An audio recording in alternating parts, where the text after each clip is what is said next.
Hello, everyone. Welcome back to another live stream, and thank you so much for tuning in for another show. Welcome to all of our members, subscribers, and viewers from all across the world. The Palestinian resistance released Aidan Alexander today. Palestinian resistance released him without a ceremony. There was just a photo published of the man who was held by the Palestinian resistance, and there were reports that he's going to go and visit Donald Trump directly when he's going to be in Qatar. Now, there are more questions than answers. In this live stream, we're going to try and go through the reports that are coming to understand where things are going, because Israel sent a delegation to Doha and it sent a delegation to Qatar. On the other hand, Benjamin Netanyahu is still insisting that no, Donald Trump is on our side and everything is okay. And we agreed that we need to return the rest of the prisoners of war and also achieve victory over the Hamas, according to Netanyahu. Bezalel Smotrich is saying we're going to continue. And the government is officially saying, no ending, nothing is happening. But there are moves on the ground that are contrary to what Benjamin Netanyahu is saying. And the moves that are coming from the United States administration are showing clearly that there are signs of disapproval and also lack of trust in some cases as well, which are leading Benjamin Netanyahu to be, according to multiple reports and officials, frustrated, annoyed, and surprised by the moves of Donald Trump in the region. But before we're going to go into all of that, Donald Trump is going to Qatar and he's receiving one hefty gift, a new Air Force One plane, a Boeing 747. That's one hefty gift, over $400 million US. And he made a statement regarding that. Everyone is commenting about this in social media. But let's see what Donald Trump had to say about him accepting a gift from Qatar. If we can get a 747 as a contribution to our Defense Department to use during a couple of years while they're building the other ones, I think that was a very nice gesture. Now, I could be a stupid person and say, oh, no, we don't want a free plane. We give free things out. We'll take one, too. And it helps us out because, again, we're talking about we have 40-year-old aircraft. The money we spend, the maintenance we spend on those planes to keep them tippy-top is astronomical. You wouldn't even believe it. So I think it's a great gesture from Qatar. I appreciate it very much. I would never be one to turn down that kind of an offer. I mean, I could be a stupid person and say, no, we don't want a free, very expensive airplane. But I thought it was a great gesture. And I think it was if we can. Okay, so hold on a second.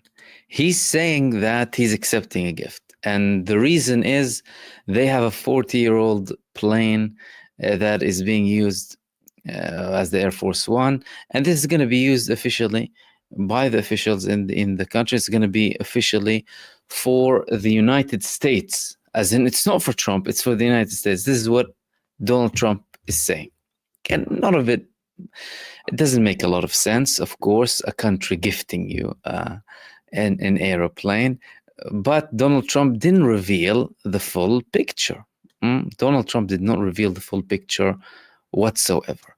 This plane, according to multiple reports and officials as well, it's going to go to the Trump Library, what's called as the Trump Library in 2029. That means after Donald Trump is going to use it in his term, it's not going to remain in the United States administration's hands. Now, Trump tried to get ahead of that by saying, it's going to be there up until, they get that sorted with the old Boeing 747, the Air Force One. Well, and what happens after that? What happens after that? You're gonna take the plane. 400 million. So talk about bribery, talk about, and it's not the first time. It's not the first time, by the way, but talk about bribery. Anyway, the interesting thing is the Department of Justice in the United States said that it's perfectly legal. It's perfectly legal for Donald Trump to accept a 400 million plane from Qatar and keep it after he finishes his term. Now, how is that linked to the statements of Donald Trump recently and his disagreements with Benjamin Netanyahu and what's happening in Gaza? Well, it's kind of connected. The disagreements between him and Benjamin Netanyahu are genuine. However, Qatar, at the end of the day, hosts Hamas. Qatar is the host country of Hamas. All of the Hamas political leadership are based in Qatar. Israel said a lot of bad things about Qatar in the past year, although there's an investigation going on in Israel by the Israeli Shabak about Qatar bribery inside of the Benjamin Netanyahu administration too. So Qatar, the small Arab country, is managing to, influence with money the United States and Israel. And in Israel, it led to the sacking of Ronen Bar. I mean, of course, alongside a couple of other things, naturally, because of the genocide in Gaza and Netanyahu criticizing him heavily, Bar criticizing how Netanyahu is implementing everything. But one of the reasons was the fact that the Israeli Shin Bet was conducting investigation with the closest ones in relation to Benjamin Netanyahu. Now, moving on to the developments on the ground and what's happening with the release of this Israeli-American prisoner.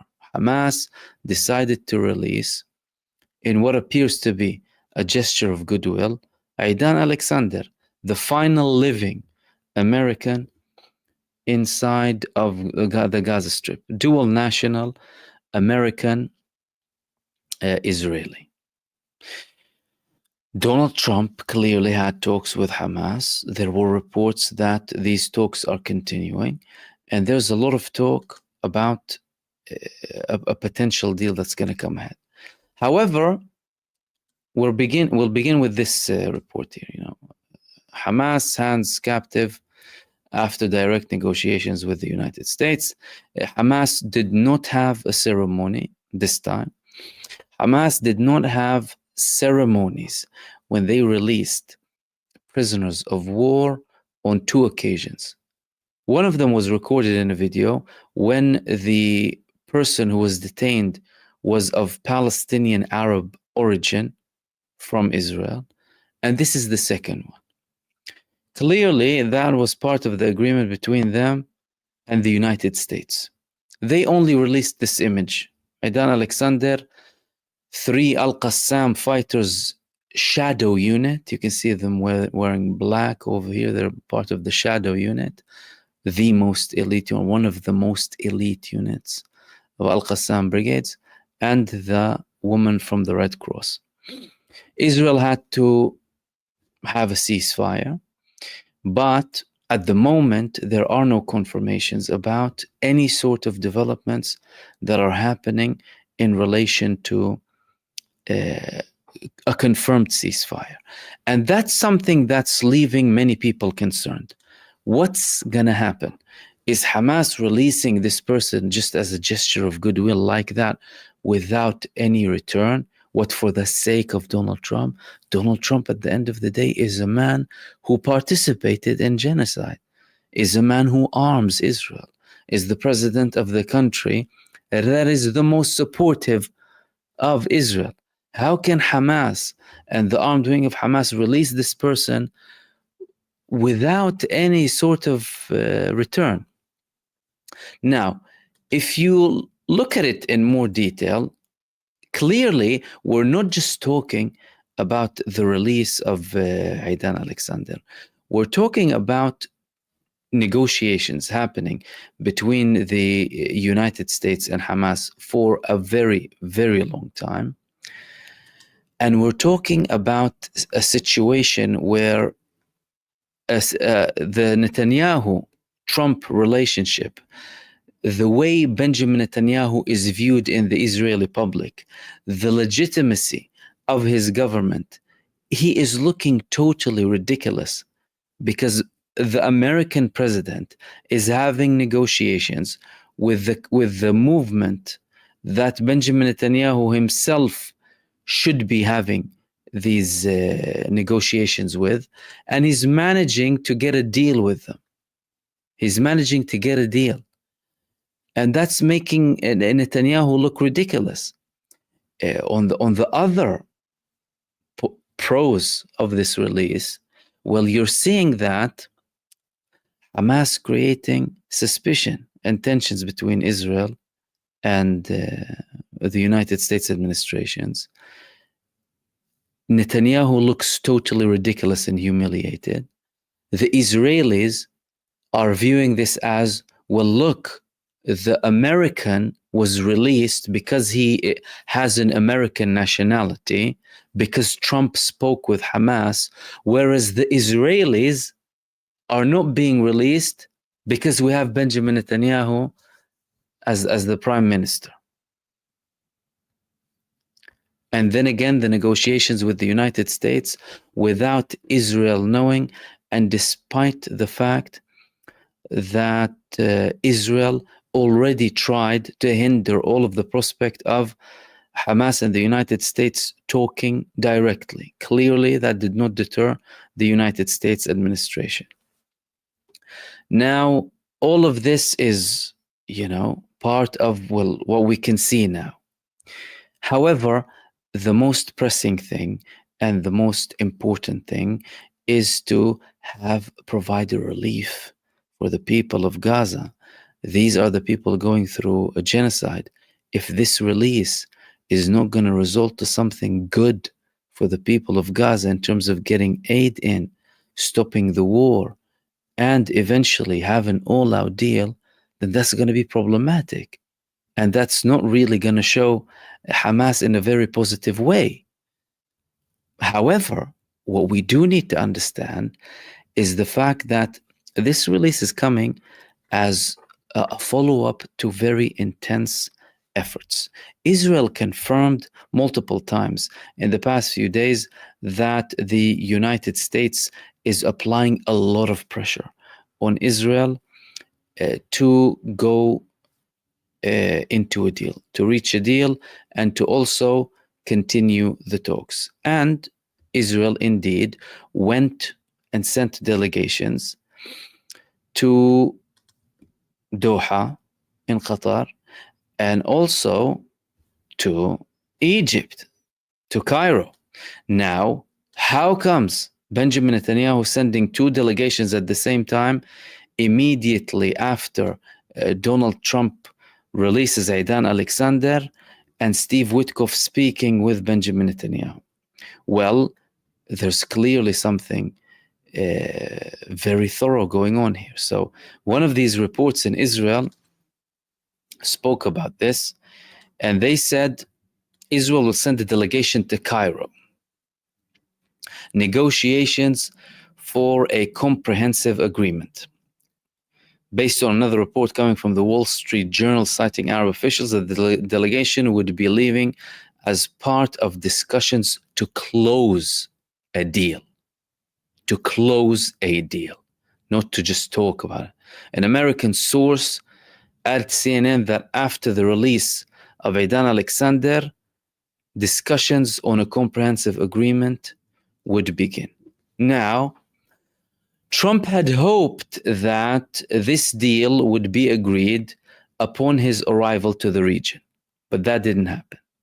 It didn't happen because Benjamin Netanyahu was insisting that there won't be a deal, and he wants to continue this war. He clearly did not want to adhere to all of the demands of the Palestinian resistance, and he was unhappy with all of the situation. However, Now Israel is forced to send this delegation to Doha and to Cairo after pressure from the United States. And this means that Benjamin Netanyahu is slowly getting the message that I need to have some action done so that we can calm the situation down, reduce the tensions between us and the administration. He sent Ron Dermer. It didn't work with Ron Dermer. Ron Dermer came back with many statements that, well, Netanyahu is actually frustrated, annoyed, and surprised. Why is he annoyed, frustrated, and surprised? Because the United States is talking with Hamas directly, because they're reaching this deal without consulting us, and because they're going to a deal with Iran that will not necessarily stop Iran from enriching uranium. And there were also reports and quotes about Benjamin Netanyahu saying that any country that has any sort of deals behind Israel or without any sort of coordination with Israel actually harms Israel. That's something very problematic. Clearly, Netanyahu, he had a speech, he had a statement today, very short video, in which he said, I had a conversation with Donald Trump. Both of us agree that we need to release all of the prisoners of war and we need to also achieve victory. However, that can't hide all of the problems that are happening. And as a matter of fact, some people in Israel are actually celebrating this. They are celebrating this because they're saying at least one of them was released. Benjamin Netanyahu clearly failed, but we have one of the prisoners of war back now. At least it's better than nothing. So there was one report in the Israeli website Ynet saying that the deal over Netanyahu's head may turn out to be a blessing. Now, in this report, they're saying that the release of Aidan Alexander is an independent American move. It's an insult to the state of Israel, but it also holds a benefit. And that benefit, according to the report, is that it can push for a broader deal with the efforts of Steve Witkoff, even with the talk about all of the solutions in the day after. But one thing that they mentioned that is a key problem for Benjamin Netanyahu is the fact that this deal could also end in Hamas surviving in the Gaza Strip with American support. That means Israel is preparing for a scenario inside of the Gaza Strip where Hamas and the United States would have some sort of an understanding. There would be an administration that is not technically Hamas, but agreed upon by Hamas with the Hamas blessings. The armed wing of Hamas and the other Palestinian resistance movements, it will not be touched. They will not be touched because they're non-negotiable and they're tied with the Israeli occupation. So deal with the occupation, then try and talk about the resistance, occupation, oppression, right of return, all of that. But in Israel, they're trying to prepare the public opinion for the fact that, look, we're going to have Hamas here. Now, that's not something new. Everyone knows that. In Israel, everyone knows that they can't defeat Hamas. And many people know, if not the majority, that Benjamin Netanyahu is saying that he wants to defeat Hamas just as an impossible excuse to continue the war. Israel said it wants to eliminate Hamas multiple times previously. It failed miserably. And Benjamin Netanyahu was the man who was coordinating with Hamas for all of his terms. Hundreds of millions were going into the Gaza Strip, billions even. Everything was going fine. But he thought that Hamas would be bribed by getting the money and basically making it hush money, and that's it, we'll control Gaza and no problem. Become like another puppet regime who gets money and goes quiet. But the Hamas and other Palestinian movements, by the way, It's not their nature. They're liberation movements looking for the overall liberation of the Palestinian people and the historical rights of the Palestinian people. And now this report, alongside other reports in Israel, are coming to give the Israelis a reality check. Wake up, you fools. You have a prime minister who is fooling you, deceiving you, and you're going to have to reach a deal, and Hamas will have to remain there, whether we like it or not. And guess what? The United States will be coordinating with them. Why? Because they're coordinating with them now. The United States is having talks with Hamas directly. They've clearly been having talks for a very long time, and they're continuing to have talks. They're having deals. Again, despite what you may think about this gesture coming from Hamas, without guaranteed returns, or at least undeclared. Do you know what I mean? Because something can be undeclared, and we've decided to keep it right between, behind curtains for the meantime. Although it's coming simultaneously with all of this talk about a bigger deal, Israel confirming that there's a lot of pressure against it. Now, the talks are happening. The delegation is in Doha and in Qatar. And the interesting thing about this delegation is the fact that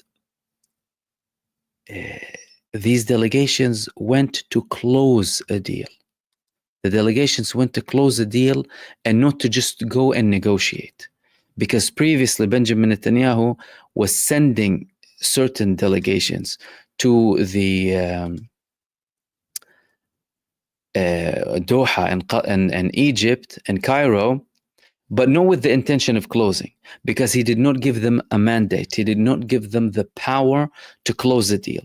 But now in Israel, they're saying that he's sending them to close a deal. And if a deal gets closed, that means Netanyahu would submit to the pressure of Donald Trump. But if not, that means the problems will continue. Now, Hamas, they had a statement. Hamas made a statement in relation to this release, and they also said that there are advanced talks with the United States. So these advanced talks are coming simultaneously with the release of Aidan Alexander, and they're continuing after. So this was one of the reports that was published here in one of the Palestinian websites, advanced negotiations with the United States regarding a ceasefire in Gaza. According to this report, Hamas leader told Al Jazeera that direct negotiations with the United States administration have entered an advanced stage aimed at achieving an immediate ceasefire in the Gaza Strip. It's been going on for days now, and they're discussing the mechanisms of the entry of humanitarian aid and a complete cessation of the military operations. So the priority is to, of course, lift the siege, give the relief for the people. But they're also talking about ending the war completely. And in relation to the mechanisms, by the way, there have been plenty of talks about aid going into the Gaza Strip and the United States having certain private companies dealing with the aid that's going into the Gaza Strip. The initial points, they will have points to provide relief for the 2.5 million inside of the Gaza Strip. Initially, it will provide immediate relief for 300,000, and then it will expand to all of the other people inside of the Gaza Strip. And that's according to the Witkoff document. Now, the Witkoff document, if you're not familiar with it, it was released in a couple of locations. One of them was Yediot Ahronot and other Palestinian networks too. He was talking about the Gaza Humanitarian Fund, saying that this mechanism, this relief, this initial relief for the Gaza Strip, It will include the establishment of 4 distribution centers throughout the Gaza Strip, each of which will serve up to 300,000 people in the first phase, with plans to expand later to serve up to 2 million people. I was about to read that as starve for some reason, because that's what we're used to, people starving Gaza. But finally, there's more talk from the United States about actually serving the people of Gaza rather than starving them. The document stated that the distribution would take place through secure channels without any Israeli military presence, and under the direct supervision of independent security and safety teams. The materials, food parcels, hygiene supplies, medicine, and water would be distributed solely according to the need and without any discrimination. Plans are underway to provide boxes to Palestinian families at a cost of $65 per box, 50 complete family meals. Each person will receive a meal containing 1,750 calories for $1.31. I have a couple of problems with this. My biggest problem with that is that people on this planet, they have the power to dictate how many calories enter a person's body. People have the power to starve children and other people to death. Israel has been starving people to death, using starvation as a tool of war. And guess what? No coverage on earth would be enough to cover the horrors that they've conducted in Gaza. That's apart from the genocide and infanticide and every other side you can think of that they've conducted in Gaza. Every abhorrent act of savagery and barbarism, supported by even bigger barbaric maniacs supporting them. But there's a very big problem in a world that has people who can dictate how many calories each individual eats, and that's when they decide to give them food. That shouldn't be the case. That's not normal.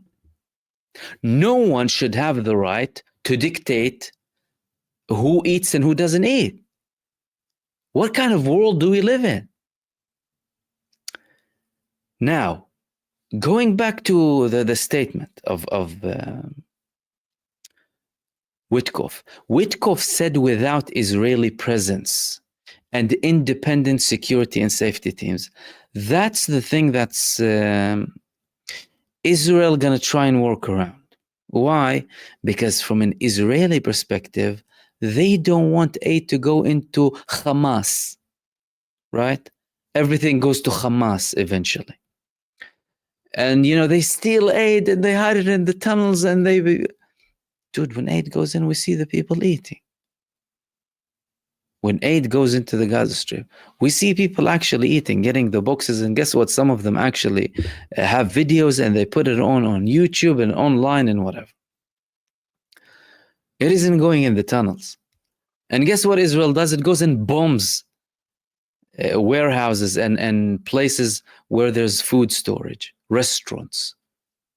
Flour massacres to a level where we have the flour massacre, many of them, right? Now, this document coming from Witkoff is evidence that, and the talks and confirmations coming from Hamas, is evidence that they're now looking at the steps before the actual implementation. Netanyahu could be still delaying all of this so that he doesn't appear to be a person who submits to the will of the United States president. Israel first, we will do it even if on our own. He now takes pride by saying that, well, look, previously Biden told me don't go into Rafah, and then I went into Rafah. All of that talk, despite the fact that wherever he went into the Gaza Strip, his terrorist child killers were getting a beating. And their biggest ambushes are happening in the past week by the Palestinian resistance. Every few days, another ambush, similar to the previous one, by the way. So you're talking about amateur, stupid genocide soldiers going there, not knowing what to do, roaming around. Oh, excuse me, some of them were commanders. There was battalion commander, and a deputy commander of a division who were killed a few days ago in Shujaiya, or severely wounded according to Israel. So not all of them are like amateurs. But you get the message. These people are going there for the sake of Benjamin Netanyahu when his son is bathing in Miami and in other parts of the world. And they're getting a beating. They're getting a beating from the Palestinian resistance. But Netanyahu, of course, wants to portray it to the Israeli cult that follows him that, no, I'm not going to listen. I'm not going to listen to Trump. And guess what? Even if Trump wants to dictate the time, I'm not really going to play ball with that. And he's going to try and stretch it up until the last second. Now, to be fair, to be totally fair with what I'm seeing, and that's my opinion here, nothing is clear. There is nothing that we can say is a very hopeful sign that something is going to work. The only points are, well, the Hamas decided to release a man based on certain developments. If this is just a gesture of goodwill without any sort of return, then that's going to be problematic. There are things that are talking about a mechanism and advanced stages. However, based on our previous experience and based on the moves that are coming from Benjamin Netanyahu, there needs to be something concrete to provide security, stability, relief, recovery, healing for the people of Gaza. And that requires a full commitment to end the genocide and follow up with the punishment of the war criminals led by Benjamin Netanyahu and everyone who supported them as well. Without that, there's going to continue to be a risk. Now, even if there is a ceasefire, and even if there is relief and Gaza gets rebuilt and all of that is done, there's still going to be an ongoing problem because there is no core solution. This core solution is something that has been mentioned multiple times in recent months. The fact that all the sides are looking to get an all-out solution. However, again, that all-out solution is not going to happen with Benjamin Netanyahu. It isn't going to happen with Benjamin Netanyahu and the most extreme of the extremes of a government in a country that was established on extremism and supremacy and mass terror and killing. Is Trump going to find the formula? Is he going to make certain moves that will indeed force Netanyahu? That's it? Perhaps. Listen, today, global newspapers, New York Times, some European media too, were talking in a more kind of sympathetic way about Gaza. New York Times, I believe that report was, the Israeli government is no longer an ally. The Israeli government, not Israel. In what appears to be something coordinated. Is this temporary? Is this part of a bigger move? We don't know. But what we do know is that, Netanyahu and Israel as a state, they've been shooting themselves in the foot, in the knee, in the elbow, in the lung, and maybe soon in the heart too. But there is prospect. Let's see what happens in the next coming days. Maybe some good news will come, at least finally, to the people of Gaza, which is something that everyone has been waiting for. But in the meantime, there's nothing solid to confirm that indeed a breakthrough is done and over, and that's it. We are about to end it. And of course, in the next few days, we'll be monitoring all of the situation, the statements that are coming from Trump when he visits, because he could have potentially planned for a certain declaration to happen upon his arrival to the region, maybe when he's in Qatar, Saudi, or the UAE.